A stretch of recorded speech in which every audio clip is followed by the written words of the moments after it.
हर खबर पर होगी आपकी पकड़। डाउनलोड कीजिए एबीपी लाइव ऐप। नमस्कार, राज की बात लेकर हाजिर हूं मैं राज किशोर।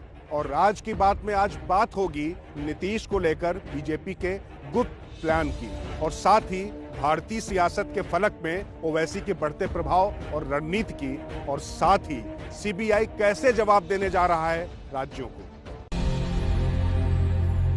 बिहार की राजनीति में नीतीश को नायक बनाए रखने का जनादेश एक बार फिर से आ गया है। एक बार फिर से नीतीश ने गठबंधन की नाव के सहारे सियासी भंवर को पार कर सत्ता का शीर्ष हासिल कर लिया है। हालांकि बदलाव की सारी कोशिशें बेरंग हो गई हैं, ये कहना भी मुनासिब नहीं होगा।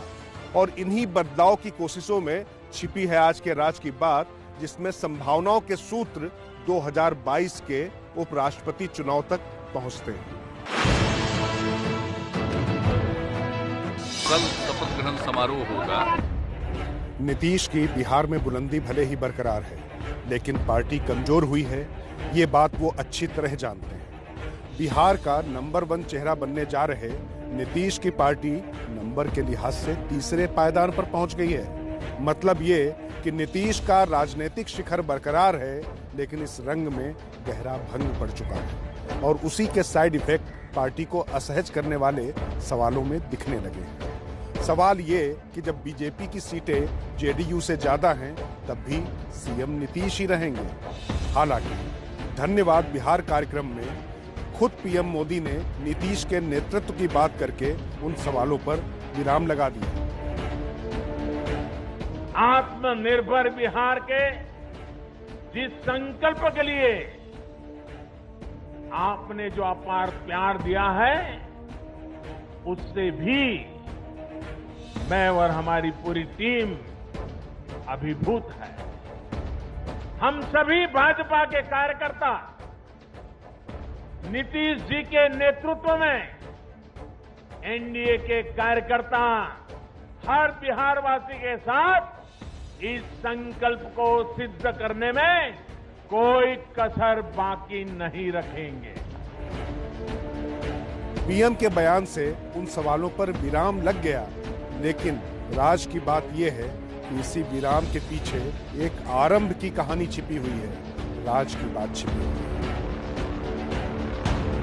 राज नेतृत्व को लेकर भी है, राज गठबंधन वाली सियासत को लेकर भी, और राज विरासत के सुखद हस्तांतरण को लेकर भी है।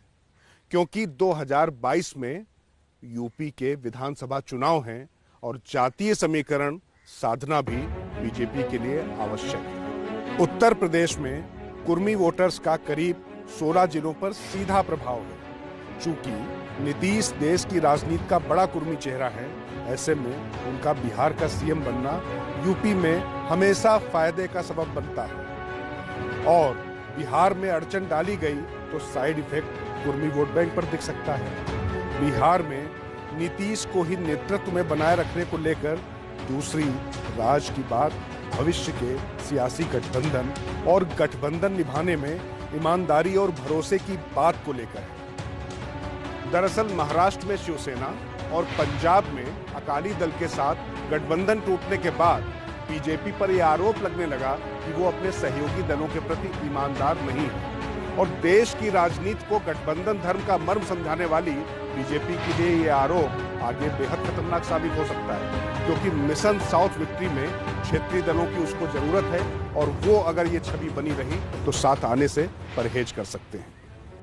यही वजह है कि चुनाव पूर्व तय हुए नेतृत्व के फार्मूले को लेकर आगे बढ़ने का फैसला बीजेपी ने किया, और नीतीश को सीएम प्रोजेक्ट किया गया। डबल इंजन वाली एनडीए सरकार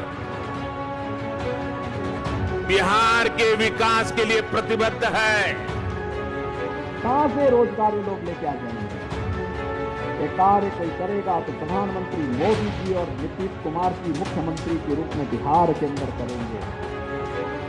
नेतृत्व को लेकर बनी इसी तस्वीर में एक राज की बात और है।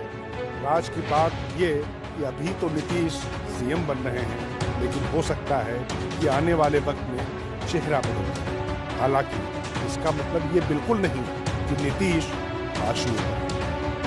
राज की बात यह है कि नीतीश की हैसियत आने वाले समय में और ज्यादा बढ़ाई जा सकती है और आने वाले दौर में माननीय नीतीश से उनका ये सफर महामहिम नीतीश तक पहुंच जाए, यानी कि 2022 के उपराष्ट्रपति चुनाव के लिए वह एनडीए के उम्मीदवार हो सकते हैं। जाहिर सी बात है, नीतीश का कद अगर राष्ट्रीय फलक पर बढ़ेगा तो प्रदेश में उनकी विरासत को बीजेपी संभालेगी।